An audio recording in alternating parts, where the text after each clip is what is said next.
یزید کے دربار کے اندر حضرت امام زین العابدین پہنچے تو یزید نے پہلے تو جو ہے وہ دکھ کا اظہار کیا. بعض لوگ یہاں سے یزید کی بریت کا اعلان کرتے ہیں.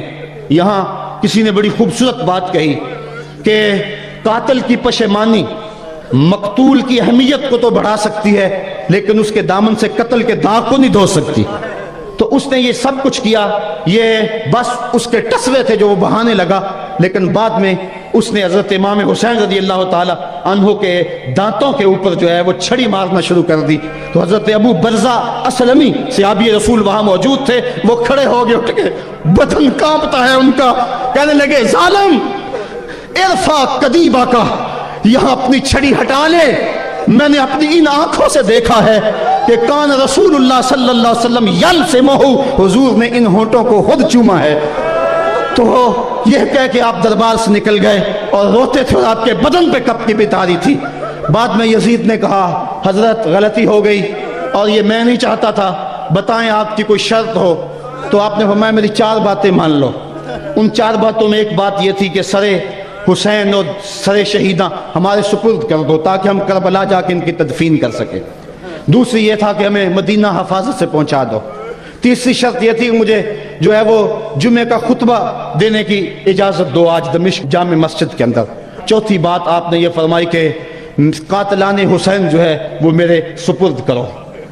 اس نے کہا ہاں کون ہے قاتل حسین کا؟ لوگوں نے کہا خولی ہے. خولی نے کہا میں نے قتل نہیں کیا، یہ سنان بن انس نخی نے کیا ہے. سنان بن انس نخی کو کہا ہاں تو بتا. کہنے لگا میں قتل کیوں کرنا تھا، یہ تو شمر ذی الجوشن نے کیا ہے. شمر ذی الجوشن کو کہا تو بتا. کہنے لگا میں نے قتل نہیں کیا، میرا کون سا حسین نے کچھ بگاڑا تھا، قتل اس نے کیا ہے جس کی حکومت کو خطرہ تھا. تو یہ ہے وہ ہے قاتل حسین کا. اب یزید کہنے لگا تمہاری یہ شرط تو میں پوری نہیں کر سکتا، یہ بات تو پوری نہیں کر سکتا، اب خطبہ دے لو. اب حضرت امام زین العابدین خطبہ دینے کے لیے کھڑے ہوئے. خطابت تو اس گھر کی لونڈی ہے، جب یہ بولتے ہیں تو حکمت کے موتی دولتے ہیں. جو ہی امام زین العابدین کھڑے ہوئے، 14 سال عمر ہے اور دمشق کی جامع مسجد ہے. یزید بھی بیٹھا تھا، یعنی سلطنت بھی تھے، عوام کا بھی ہجوم تھا. جب آپ نے خطبہ شروع کیا لوگ زار و قطار رونے لگے اور آپ نے اہل بیت کے مناقب جب لوگوں کے سامنے رکھے تو یزید گھبرا گیا کہ کہیں لوگ میرے گریبان تک نہ پہنچے. اس نے مؤذن کو اشارہ کیا جلدی جلدی اذان پڑھو. تو جب اس نے کہا اللہ اکبر اللہ اکبر تو حضرت شہزادہ زین العابدین نے کہا کہ اس کے اندر کوئی شک نہیں کہ اللہ سب سے بڑا ہے. جب شہادتین کا کہا اشہد ان لا الہ الا اللہ، حضرت امام زین العابدین نے اس کے جواب کے اندر کہا ہاں ہاں اللہ کے علاوہ کوئی معبود نہیں ہے، اس کی گواہی ہم نے خون سے دی ہے، ہم نے اپنے لہو سے دی ہے اس کی گواہی. اور پھر اس کے بعد جب اشہد ان محمد رسول اللہ پہ لفظ آئے تو حضرت امام زین العابدین نے کہا یزید دیکھ اب اذان کے اندر تیرے نانے کا نام ہے یا میرے نانے کا نام ہے؟ آج بھی منبر پہ میرے نانے کا نام ہے.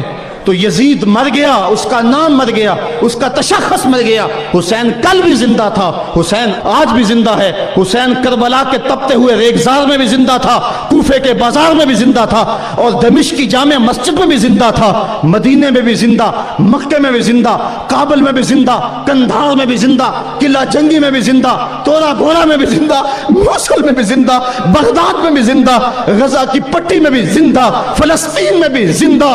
آج حسین کی زندگی اور حسین کا باقپن دنیا کو بتا رہا ہے، بش کو بتا رہا ہے تیرے منہ پہ تماچا حسین مارے گا.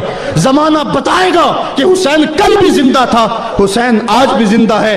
حسین کی فکر لے کے اٹھو اور پوری دنیا پہ چھا جاؤ اور زمانے کو بتاؤ کہ ہم حسین ابن علی کے سپاہی ہیں. صرف محرم کے دن آنسو بہا لینے سے کچھ نہیں ہوگا. کیا صرف محرم حسین کا مہینہ ہے؟ نہیں، پورا سال حسین کا ہے، پوری زندگی حسین کی ہے، پورے زمانے حسین کے ہیں. یہ صرف عاشور کا دن یا عاشور کی شب ہی حسین کی نہیں، سارے زمانے حسین کے ہیں. کل بھی حسین کا تھا، آج بھی حسین کا ہے، کل بھی حسین کا ہوگا. آؤ اٹھیں، قرآن کو لے کر کے حسین ابن علی نیزے کی نوک پر بھی چڑھ کے قرآن سنایا اور آج ہم اسی قرآن کی دعوت کو لے کر کے اٹھیں. حضرت امام زین العابدین یہ کربلا کے وہ شخص ہیں جنہوں نے سارا منظر اپنی آنکھوں سے دیکھا تھا. اتنے دکھ کسی کو نہیں پہنچے جتنے زینب اور زین العابدین کو پہنچے ہیں.